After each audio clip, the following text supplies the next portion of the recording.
supremacist. Well, he has associated himself with white supremacists. Is that close enough? This is a guy whose appointment is applauded by the KKK. I mean, what Donald Trump is doing is he's putting, so far, he has said that he's going to go forward on bigotry and that he's going to go forward on Wall Street insiders. And I think this is a real problem for the American people. I don't think this is where the American people want to go. You know, weeks ago, though, you called on Donald Trump to get rid of lobbyists in his transition team. Subsequently, they did purge lobbyists. Do you give Trump any credit for that? Of course. I'm very glad to see that they got rid of lobbyists, or at least made them drop their lobbying affiliation while they were there. We were never entirely clear on the details. But yes, of course, it is better when they're not using lobbyists. And it would be even better if they were not using Wall Street insiders to run the economic system of the United States. Is there a chance for common ground between you and other Democrats and a Trump administration? I mean, things like infrastructure spending, opposition to TPP, support for reviving Glass-Steagall, which is an old law separating commercial investment banking. I mean, would you work with Donald Trump on these and any other issues? Look, I think the real question is, how does Donald Trump want to run his administration? If he wants to run his administration on bigotry and on Wall Street insiders, trickle-down economics that helps a handful of people at the top and leaves everybody else behind, I can't be part of that. And I don't think that's where Democrats are. So even if there's certain issues that you agree with and that you could make progress on, because a lot of Americans are sick of gridlock. You know, I think what a lot of Americans are sick of is a government that works for those at the top. I think that Donald Trump tapped into that anger, and now Donald Trump is doing 180 degrees on it. And he's putting Wall Street insiders into exactly the jobs where he criticized Wall Street insiders before. You know, we need people in the government here who work on behalf of the American people, who aren't caught up in a Wall Street mentality, and certainly not people who made their fortune by turning families upside down on lousy mortgages that tricked and trapped people. You've asked the GAO, the Government Accountability Office, to look into Trump's overseas business ties and potential conflicts of interest. Earlier today, President Trump said that he would take steps to separate himself from what he's called the business operations of the company. What would be enough from your perspective? Because, again, we don't know the details of what that means. Is him maintaining ownership okay? As you know, legally, he doesn't have to have a blind trust. Yeah, well, look, the question is, how is he really going to separate himself? I'm glad to hear that he has said he's going to move in that direction. I think obviously he was feeling a little heat about that and felt like he needed to respond. But it's, as is so often the case, the devil is in the details. Is he really going to have a separation where he doesn't know what advances Trump interests, and foreign governments, for example, don't know what would advance Trump interests? If they both know what advanced Trump interests, this isn't about formal ownership. This is about whether or not you've got a conflict of interest, whether or not Donald Trump is actually working for the American people or just working for Trump Enterprises. What about the carrier deal? I mean, again, we don't know details about how it came about. The company announced it would keep about 1,000 jobs in Indiana. Is that a step in the right direction? Do you give Donald Trump credit for that? I mean, and I guess the question is, why isn't that something President Obama could have done? Yeah, jobs are good. The question is, what exactly is the deal? I mean, the first thing you learn when you're talking about deals is let's read all of the details. Let's read the fine print. You know, how much government money has gone into this? What kind of jobs are they? I just want to know what the details are. You just don't know enough yet to know how this one's worked out. I want to ask you about the recount efforts led by Jill Stein. She formally filed for recount in Michigan today. Do you support this? Because she offers no actual evidence of fraud. She admits she doesn't have any actual evidence of hacking or fraud. Potential hacking is something the FBI is already investigating. So is this really necessary?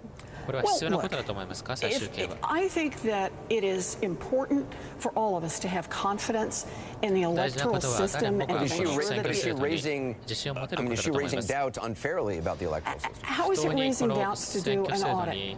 You know, if that's what comes out of this is they re-audit and they say, here are the numbers, and we've double and triple checked them, and we're absolutely positively sure that these are the right numbers. I don't see how that raises doubts. I think that what that raises is confidence. Lauren Stride from Harvard, a Harvard professor, recently said that even though recounts are within the law, Stein is most likely doing this, in his opinion, quote, to gain attention and establish herself as a national player. She's raising millions of dollars for recounts. She's building probably mailing lists of those who donate.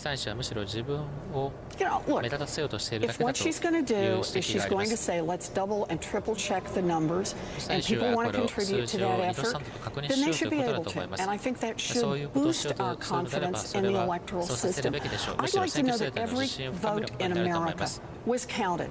I'd like to know that every one of those votes gets counted. I think that helps on credibility overall. Looking back at the election, was Secretary Clinton simply the wrong candidate for the moment? Could Senator Sanders have been the right candidate? Could he have possibly won? In a moment, we'll have Senator Warren's answer to that question, the rest of our exclusive interview when we come back. Also ahead, the death toll climbing in Tennessee, where wildfires have destroyed hundreds of buildings. Families are desperate to find missing relatives. Singapore. Hello, everyone. I'm CNN meteorologist Tom Sayre. Look at weather conditions across parts of Asia. Occasional rainfall, isolated thunderstorms for some of the provinces of central and southern Philippines. A little more complex and heavier rainfall for central and southern areas of Vietnam, southern Cambodia.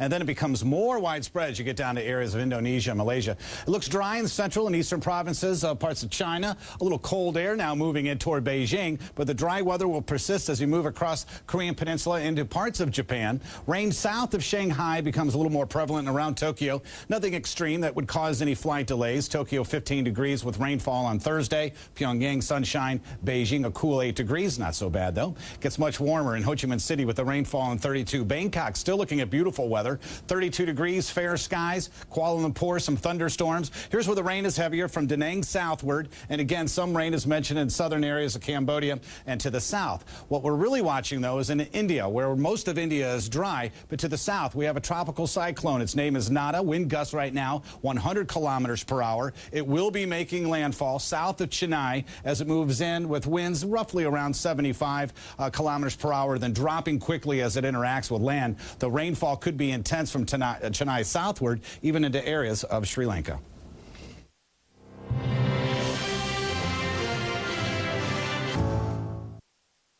In the wake of Hillary Clinton's defeat, one of her biggest campaign surrogates, Senator Elizabeth Warren, has made it clear that she is prepared to wage battle with the Trump administration and the new Congress come January. Here's part two of my exclusive interview with the Senate. Looking back at the election, was Secretary Clinton simply the wrong candidate for the moment? Could Senator Sanders have been the right candidate? Could he have possibly won? You know, this is not about looking backwards. This is about what we're going to do now. Let's keep in mind that Secretary Clinton got about 2.3 million more votes than Donald Trump did, and that Democrats took seats in both the House and the Senate away from Republicans. So I think what happens next is how it is that we drive forward on a message about economic growth and actually come up with the ideas and work for the American people. We've had enough of Republican trickle-down economics, works for the people at the top and doesn't work for anyone else. But as Democrats, I mean, it's disingenuous to say you're not going to look back. Obviously, Democrats are going to look back very closely at what happened. Many of the Senate candidates you, in fact, backed, Feingold in Wisconsin, McGinty in Pennsylvania, lost. I mean, to many Democrats, even the party seems in disarray. What is your message to those who didn't vote for Donald Trump about the next 4 years? How are you approaching these next 4 years? And I guess it goes back to the question of common ground. You're essentially saying, even if there's areas, the TPP, Glass-Steagall, infrastructure, that you might agree with Donald Trump on, are you saying you will not work with him on those? No, what I have said, and what I'll say about how we go forward, is that you start with core principles. And I'll tell you what I think it means to be a Democrat. I think it means that we believe in respect and dignity for every human being. And I also believe believe that it means we believe in building economic opportunity, not just for those at the top, but economic opportunity for everyone. I think those are the principles on which the Democratic Party stands, and those are the principles on which we will go forward. But there's also politics obviously involved, and you as a party and you as a senator have to figure out, do you confront every step of the way? Do you work with? Do you reach a hand across the aisle when you think there are issues you can do good on? Look, I've been doing that for the 4 years that I've been here. I have worked with Republicans. I have worked with Republicans on different bills. Right now, we've got a 21st Century Cures Act that's on the floor. I took to the floor on Monday to